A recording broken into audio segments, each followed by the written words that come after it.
Good morning mga kagamay. For today's video is Monday ay taron na. So first day of school na sa mga estudyante karon. So magsugod na og mata og sayo ang burot. So ni mata na ko 5:30 AM. Pag mata na ko ako dahil nag-arrange iyahang mga school supply og gisulod na dayon sa iyahang bag.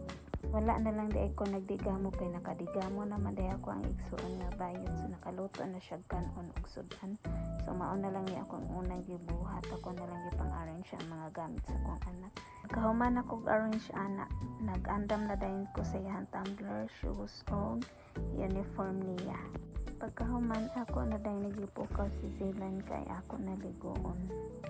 Dugay pa kay siya ni mata aning time kay akong giingnan nga ni mata na ba si Elise nakso. Ni mata na dayon siya dali-dali kay basta si Elise na ang hisgutan nga mumata na gyud na siya. Ya pagkahuman manan ako siya ligo. Ako na din siya giilisan nga gipulbusan din ako gisanduhan usa nako wala sa nako siya ilisi og uniform kay basin mahugaw igkaon. Excited na daw kaayo siya kay first day of school nya bag-o ko na iyang mga gamit tanan. Nya pagkahuman ako na dayon na siya gipakaon gipasudan ako og hotdog.